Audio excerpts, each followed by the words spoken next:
देखिए, आजकल ना हर जगह इंटरनेट गुरुओं की बाढ़ सी आई हुई है। वो सब आर्टिफिशियल इंटेलिजेंस के जरिए रातों रात अमीर बनने के सपने बेच रहे हैं। सोशल मीडिया स्क्रॉल करते हुए ऐसा लगता है जैसे हर कोई एआई से लाखों कमा रहा है ना? लेकिन सच्चाई ये है कि उनमें से 99% लोग केवल शोर मचा रहे हैं और उन्होंने एआई से असल में एक भी डॉलर नहीं कमाया है। इस विश्लेषण का मुख्य लक्ष्य उसी सारे शोर को हटाकर असली सिग्नल को पहचानना है। हम उन वास्तविक और जमीनी बिजनेस मॉडल्स को डिकोड करेंगे जो असल में रेवेन्यू जनरेट कर रहे हैं।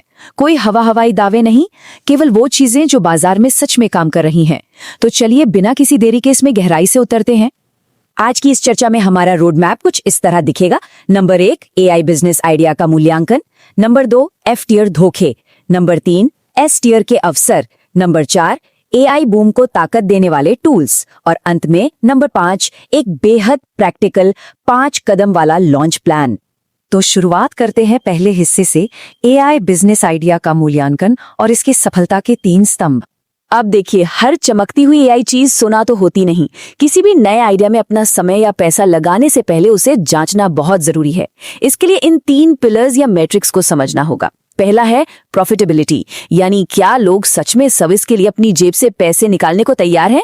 दूसरा है कंपटीशन, बाजार में अभी कितनी भीड़ है, क्या हर दूसरा इंसान यही काम कर रहा है। और तीसरा और शायद सबसे महत्वपूर्ण, लॉन्जेविटी। एआई की दुनिया इतनी तेजी से बदल रही है कि जो चीज आज जादुई लग रही है वो शायद कल पूरी तरह से बेकार हो जाए। तो क्या ये मॉडल भविष्य में भी टिकेगा? इन्हीं 3 स्तंभों के आधार पर हम आगे के आइडियाज को ग्रेड करेंगे। अब आते हैं दूसरे हिस्से पर, एफ टियर इल्यूजन, यानी स्कैम, स्लोप और सैचुरेटेड मार्केट। ये वो जगह है जहां सोशल मीडिया के सबसे बड़े धोखे छिपे हैं। एफ टियर के 2 सबसे बड़े उदाहरण देखिए। सबसे पहले, फेसलेस यानी चेहरा रहित यूट्यूब चैनल्स। लोग सोचते हैं कि एआई से धड़ाधड़ वीडियो जनरेट करके पैसे छापे जा सकते हैं, लेकिन असली बात यह है कि YouTube का एल्गोरिदम अब ऐसे एआई कचरे को तुरंत दबा देता है। चैनल्स रातों रात डिमोनेटाइज हो जाते हैं। और दूसरा सबसे बड़ा भ्रम है एआई ट्रेडिंग बॉट्स का। ये पूरी तरह से SEC के नियमों के खिलाफ जाने वाला उच्च जोखिम वाला काम है। सच तो ये है कि ये बॉट्स बेचने वाले लोग ट्रेडिंग से नहीं, बल्कि लोगों को महंगे कोर्सेज बेचकर पैसा कमा रहे हैं। ये दोनों ही आइडियाज प्रॉफिटेबिलिटी और लॉन्जेविटी के टेस्ट में बुरी तरह फेल हो जाते हैं। पूरी ट्रेडिंग बॉट मार्केट की पोल बस इस एक साधारण से सवाल से खुल जाती है। जरा लॉजिक लगाइए, अगर किसी के पास सच में एक ऐसा एआई बॉट है जो बिना कुछ किए मुनाफा दे सकता है, तो क्या वो इंसान उस जादुई सीक्रेट को इंटरनेट पर महज $97 में बेचेगा? बिल्कुल नहीं। बड़ी बड़ी वॉल स्ट्रीट कंपनियां अपना ट्रेडिंग एल्गोरिदम किसी के साथ शेयर नहीं करती। ये एक सीधा सा सच है जो हर उस इंसान को पता होना चाहिए जो इस क्षेत्र में कुछ बिल्ड करने की सोच रहा है। चलिए अब निराशा से निकलकर तीसरे हिस्से की ओर बढ़ते हैं, एस टियर के बेहतरीन अवसर, हाई वैल्यू लो कंपटीशन। एस टियर यानी वो जगह जहां असली बिजनेस हो रहा है। इन दोनों का फर्क देखिए। एक तरफ वो एफ टियर का ट्रेडिंग बॉट है जो सिर्फ एक भ्रम बेच रहा है और जिसकी उम्र कुछ ही महीनों की है। वहीं दूसरी तरफ एस टियर में एआई कंसल्टिंग जैसा शानदार अवसर है। इसमें क्या होता है, कोई प्रोफेशनल किसी कंपनी में जाकर उनके सिस्टम्स का ऑडिट करता है कि कहां एआई का इस्तेमाल करके उनका समय और पैसा बचाया जा सकता है। और देखते ही देखते एक साधारण सा $5000 का ऑडिट $50,000 के एआई इम्प्लीमेंटेशन प्रोजेक्ट में बदल जाता है। इसकी लॉन्जेविटी बहुत ज्यादा है क्योंकि कंपनियों को हमेशा तकनीक के साथ अपडेट रहने के लिए मदद चाहिए होगी। अब जो चीज सबसे ऊपर बिल्कुल टॉप पर आती है वो है एआई एजेंट डेवलपमेंट। ध्यान दीजिए, ये केवल एक साधारण सा चैटबॉट बनाने के बारे में नहीं है, ये पूरी की पूरी कस्टम ऑटोमेटेड डिजिटल टीम्स बनाने के बारे में है। उदाहरण के लिए, एक ऐसा वर्चुअल चीफ ऑफ स्टाफ जो इनबॉक्स मैनेज करता है, कैलेंडर सेट करता है और दूसरे छोटे एआई एजेंट्स को काम सौंपता है। ये छोटे बिजनेसेस के लिए गेम चेंजर है क्योंकि ये सीधे तौर पर उनकी लेबर कॉस्ट को कम कर देता है। जिनके पास इन सिस्टम्स को बनाने की टेक्निकल स्किल्स हैं, उनके लिए ये अवसर किसी सोने की खदान से कम नहीं है। एक और जबरदस्त एसटीआर विनर है मैनेज्ड एआई साइबर सिक्योरिटी। जैसे जैसे एआई ज्यादा एडवांस हो रहा है, इसका गलत इस्तेमाल भी उसी तेजी से बढ़ रहा है। आजकल डीप फेक वॉइस कॉल्स और सोशल इंजीनियरिंग के जरिए कंपनियों के डेटा पर बड़े हमले हो रहे हैं।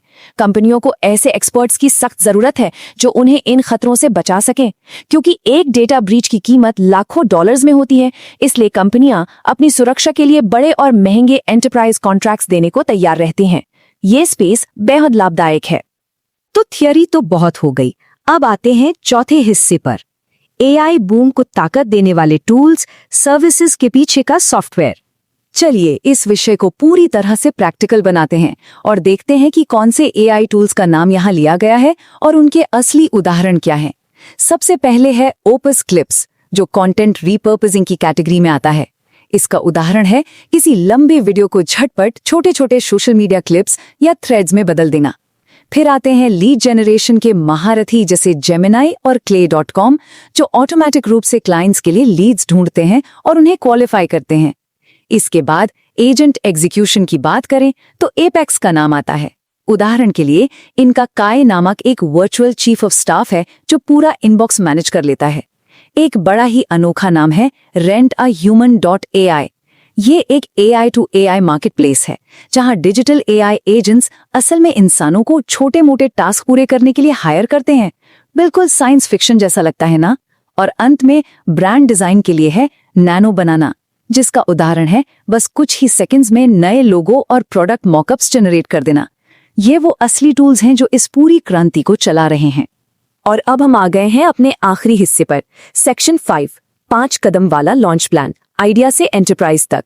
हमने अवसर देख लिए, टूल्स देख लिए, अब सवाल ये है कि इन्हें जमीन पर कैसे उतारा जाए। ये 5 कदम वाला प्लान बहुत ही सीधा और असरदार है। पहला, नेटवर्क आउटरीच के जरिए प्रॉब्लम को वैलिडेट करें, यानी लोगों से बात करके जानें कि क्या उन्हें वाकई इसकी जरूरत है।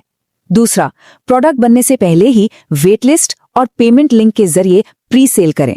तीसरा, कंसियर्ज अप्रोच के साथ मैन्युअली लॉन्च करें। चौथा, जिनके पास पहले से ऑडियंस है उनके साथ रणनीतिक पार्टनरशिप करें। और पांचवा, जब पैसा आने लगे तब सिस्टम को प्रोडक्टाइज और ऑटोमेट कर दें। चलिए इस पहले कदम को एक बहुत ही शानदार उदाहरण से समझते हैं। ये जो नंबर 10 दिख रहा है ना, ये बहुत काम का है। मान लीजिए एक virtual chief of staff AI agent बनाना है। इसे बनाने में महीनों लगाने से पहले बस अपने फोन के नेटवर्क में एक सिंपल सा मैसेज करना है, क्या किसी को हर हफ्ते अपने 10 से 15 घंटे बचाने हैं। अगर लोग उत्साह से जवाब देते हैं तो बिना एक भी लाइन का कोड लिखे ये साबित हो गया कि बाजार में इस चीज की भारी डिमांड है। इसे कहते हैं असली स्मार्ट वैलिडेशन। और फिर आता है ये कंसियर्ज अप्रोच। ये सुनने में थोड़ा अजीब जरूर लग सकता है, मतलब एक हाईटेक ऑटोमेटेड AI बिजनेस को शुरू करने का सबसे अच्छा तरीका ये है कि शुरुआत में सारा काम खुद मैन्युअली किया जाए। लेकिन यही कड़वी सच्चाई है। कोई भी जटिल AI सिस्टम बनाने से पहले ये साबित करना होता है कि कोई इस समाधान के लिए पैसे देने को तैयार है। क्लाइंट को इस बात से कोई फर्क नहीं पड़ता कि पीछे कोई एडवांस्ड AI काम कर रहा है या कोई इंसान। उन्हें सिर्फ अपनी समस्या के हल से मतलब होता है। मैन्युअली काम करके बिजनेस की हर छोटी बड़ी बारीकी समझ आ जाती है, जो बाद में ऑटोमेशन को एकदम आसान बना देती है। इस पूरे विश्लेषण के अंत में एक बहुत ही गहरी बात याद रखने वाली है। AI की दुनिया रॉकेट की रफ्तार से भाग रही है और अक्सर ये सोचकर लोग पीछे हट जाते हैं कि अरे मैं तो लेट हो गया। लेकिन ऐसा बिल्कुल नहीं है। बाजार में विजेता वे लोग नहीं होते जो किसी ट्रेंड में सबसे पहले कूदते हैं, बल्कि असली विजेता वो होते हैं जो लगातार टिके रहते हैं, सीखते हैं और हार नहीं मानते। अवसर तो चारों तरफ बिखरे पड़े हैं, बस फोकस की जरूरत है। तो इस पूरे ब्लूप्रिंट को गहराई से समझने के बाद सबसे बड़ा सवाल ये है, सबसे पहले कौन सी असली प्रॉब्लम सॉल्व की जाएगी। उम्मीद है कि इस चर्चा ने सोचने के कुछ नए और